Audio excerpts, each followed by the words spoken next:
Hey everybody, I want to take you through how to do a pull request. Specifically, we're going to do a pull request on GitHub.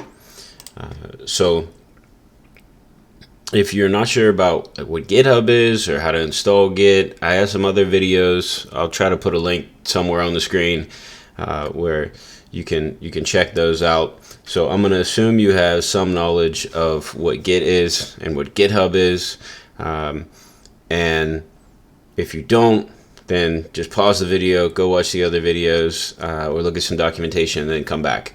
All right, but assuming that you have that base knowledge, let's start out. My GitHub is going to look a little bit different than your GitHub because I have the GitHub dark theme going. But other than that, it should be pretty similar. So this is the home page in my GitHub, and first we're going to look for a repository to submit a pull request to. So I'm going to go over submitting a pull request to a repository that you don't own, right? So my wife happens to have a repository here. Let's use that. So this is her postpartum wellness repository, a project that she just started. So there's not really much here. Normally when you go to a repository on GitHub, you want to check out the README, see what's going on, look at maybe the issues to get an idea of what the maintainer of the repository wants done. So let's do that. Let's check out the issues here and see if there's something we can work on. Reminder component. So this one has help wanted, so that's a good one. Also, like if we were new, maybe good first issue would be a good one. But let's check out this help wanted. Or I'm sorry, the profile form issue that had the help wanted label on it. Let's see. Alright, so that seems like a lot. We're not going to do all of it here, but we're still going to create a pull request. So the first thing we need to do is actually get this repository. So if you don't own the repo, you're going to want to fork it first. Forking is just going to make a copy in your GitHub account. So it's going to do its thing. All right, now we have it. So now it says Jesse or Weigel postpartum wellness, and we can see that it's forked from Becca's, my wife's original repository. So they are like linked now, right? Now that we have that, we're going to clone it. So I do have a video on how to clone a repo. You could check that out if you want to know more about that. But I'm going to copy that, and let's go to our terminal. I'm using the built-in terminal in Visual Studio Code. And I'm going to say git clone, and then paste that repository in. Now I should be able to see it here. So we have postpartum wellness, which might be covered up by my face. No, it's there. So postpartum wellness is here. And let's cd into that, and I'm going to say, oops, not Adam, let's do code. So that's just going to open this up for us. So all we have here now is a README file with pretty much nothing in it, and we have some source files. So it looks like, okay, it looks like Beck has initialized this with create React app. So it looks like there's a little bit going on. Basically, like just the like very basic stuff. So what I'm gonna do? Normally, I would use Yarn to install everything. But we're not really going to change anything. New terminal. That's what I want. All right, so we're not going to change anything too drastic. But what I will do is say the title here says Learn React. Let's change that to just say postpartum wellness. So let's just save that. Right, postpartum wellness. Now we made this change, but look, we're still on the master branch. I'm gonna make this really big just in case somebody has a watch it on a phone or something. So we're still on the master branch, right? We can't be on the master branch if we're going to create a pull request. So let's switch it up here. Now, you can see like we've already made the change, right? But don't worry about that. It's not too late. We can just do a get checkout, and then I'm going to use this little B flag, right? So it's kind of combining two commands, a get checkout and a get branch. Combine them into one. I like doing it like this because then it switches you automatically to the new branch you're about to create. If I don't do it like this, I frequently forget to change to the new branch, and I'll just continue to work on the original branch, in this case master, which you normally don't want to work on your master branch. So let's do a get checkout branch. I like to name the branch after what I'm editing, and if I happen to be referencing a certain issue with this pull request, I like to put the number of the issue in there as well. But since I'm not really working on a particular issue, I'm just going to say, this is update title. Now, the project you're working on may have some rules about how to name things. Check those out first. You usually find them either in the README or in a file called contributing.md. So check those out first. And so now you can see we're on the branch update title. Okay. So now that we update title, we're going to do a get add. Actually, we could probably just do a get commit, and then we'll give it the AM flag. So A for add, M for message, because we're about to put an inline message here. And so we'll say new feature. So I believe it's called the conventional commit message, kind of standards. So that's why I'm using for feature there. Follow whatever the project recommends that you follow. Okay.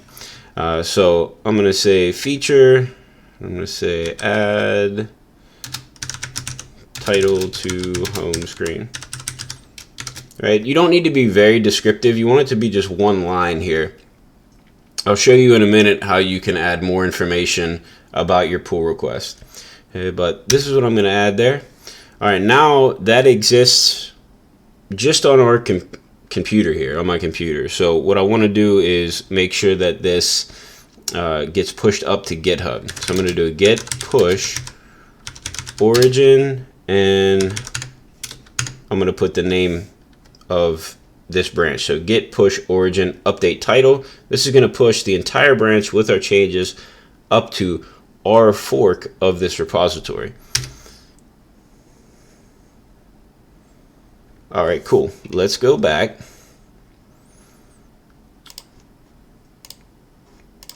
to our fork, and it's already updated here, and we can see that we pushed this branch update title less than a minute ago, and it already gives us the compare and pull request button. So let's click that. Cool. So it says open a pull request. It's already filled some of this in. So it's saying the base repository is that original one that we clone, right? And the master branch, and what we're trying to merge in is our version of the repository, our fork, and then our title branch. All right, so that was nice. It already got filled in. Occasionally, it won't be so nice, and you'll have to do this on your own. Okay, just remember, like, your base repository is going to be the original, and then your fork is going to be on this side. It's what gets merged in. You're always going to use your branch, which should not be master branch, and you're going to merge it into whatever branch that repository says you should merge into. So sometimes it'll be master, sometimes it won't be master, right? I'll show you an example after this of one that's a bit more complicated. All right, but you can see here's that commit message that we've added here that basically just by default becomes the name of the pull request. If we had lots of commits, this may not autofill. I can't remember what it would show here, but basically, like, in this case, I'm going to leave it in here, but otherwise you would want to name your pull requests based on what the repository asks you to name it. So they may have requirements for that. And then they also might have requirements, like basically a template for what you write in here. Okay, so for now, I'm just going to put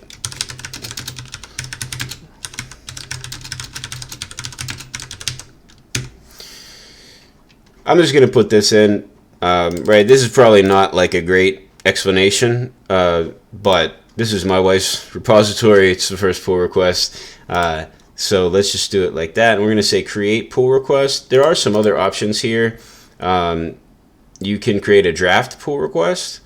Okay, so I almost never use that, but maybe the project requires this.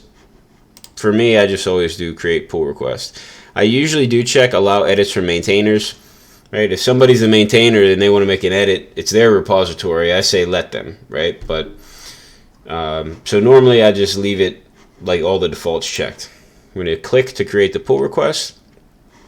Now, all right, this says there's no merge conflicts with the base branch, which is nice. Some projects have a lot more checks, and I'll show an example of that in a minute. All right, but this is the pull request. So now we just wait. So a message has been sent to Becca, who's sleeping upstairs right now. So she's not going to approve this right now.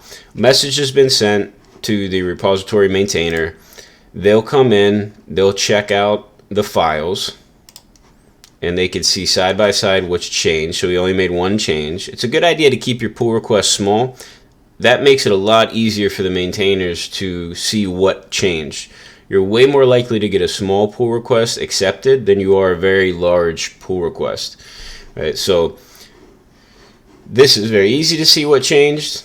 Okay? And then if the maintainer approves, they can come in and they'll have a button to be able to merge the pull request. All right, this will turn purple and it'll say merged. And then we're officially part of the repository. And then if we would go out and check like the contributor tab, we would get our GitHub profile and our face and our name right there, and it's kind of cool. So let me show you one that's a little bit more complicated, just to give you an idea of what could happen. So I've been working on a pull request for the async storage repository from the React Native community. So async storage used to be a part of React Native core, and now it's kind of on its own. And I would like to add web compatibility for this async storage package. Right, so this is my pull request. And let's see what's going on here. So this is a little bit more complicated, right? Because React Native community, the base branch is actually called legacy. So by default, it wants me to merge into legacy, like GitHub wants me to, but I had to change it to merge into master. So just kind of always check that field that we looked at earlier, because what GitHub defaults to may not be the correct branch. So I have my own branch called web storage, and you can see they wanted me to use conventional message, like the conventional commit message for the pull request names. So that's why I used feat for feature. Right. And then I referenced the issue here, which was issue number 52. And then they actually had a template. So in their template, they said give a summary, and they had some instructions for what the summary should be like, and then a test plan, right, where you basically tell the maintainer, here's what you do to test out my changes. Right. So I wrote this up, and I added in a few more things that I thought should be worked on. All right, so when I submitted this pull request, I knew it wasn't completely finished, but since it was such a large amount of work at the time, I thought I should let the maintainer know what I was doing, give them a little view into my code here. So it showed my commits. The maintainer then reviewed it, but didn't merge it, right? Left some comments, so I could see exactly what line the comment was for, right? And I could look at the comments. I could say we could have a conversation about the comments. The conversations could be resolved, right? it's showing now that these are outdated because I've made updates to these files since then, and these lines have changed. So now we can go in easily and see like, oh, well, maybe this doesn't even apply anymore. Right? Like these ones all don't really apply to this pull request anymore because these files aren't even in the pull request anymore. They've been moved to a different branch, and they're going to be a different pull request. Right? And now the maintainer said, you know what, on second thought, this is a really large pull request. Let's split it up into 3. Right? So we decided to split it into 3. Right? And then this morning I saw that and I said, okay, great. And then I decided to add a few more things. So I basically added some tests, and I split off the stuff that's supposed to be in different branches. All right? And then I didn't have to submit a new pull request. This one was automatically updated as soon as I pushed my changes to my fork, right, which is kind of nice. And then every time I push changes, it goes through these checks. So this repository maintainer has set up automated tests to run every time a pull request is submitted and every time that pull request is updated. Right, so you can see these checks. So unit tests ran, linting ran, environment setup, and then the types, because this is using TypeScript. All right, so it checked all the types. So all of my stuff passed except for the types, and we can actually check and see the details. Sorry about the big flash of this light white screen here. This is really small. Let's make it bigger here. Basically, there's some weirdness going on in this project. This video isn't about TypeScript, so I'm not going to talk about it. But for some reason, it's trying to look at the node modules and get types for that. So those are most of my errors. I do have a few errors down here that are my own fault. But it's kind of nice. So you know automatically whether you need more work to do without the repository owner even having to check things out.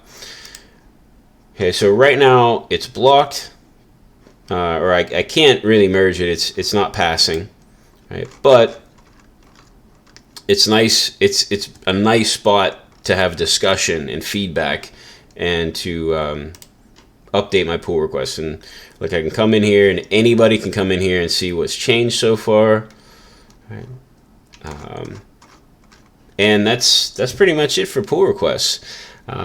So from the other side of things, if you're a maintainer, it's a little bit easier. You just get a message when someone submits a pull request, and then you come in here, look at all the files, and you might even want to download that pull request, test it locally, and then merge that in. All right, sometimes you get merge conflicts. Maybe I'll do another video about how to handle merge conflicts and things like that. But hopefully that gets you ready now to submit a pull request. Check out repositories that have the labels like good first issue or help wanted. Those are great places to start. Make sure you discuss with the repository maintainer beforehand what exactly you want done. Ask questions. All right, you don't want to do a bunch of work and then realize, later on that that's not really what they wanted. All right, so don't be afraid to ask questions first. Most people that are on repositories, like they want help, but you got to follow kind of their way of doing things. Make it easier on them to merge your changes in. So I hope this video was helpful to you. Please let me know if you have any questions or if there's any other topics you'd like me to cover. So until next time, have a great day.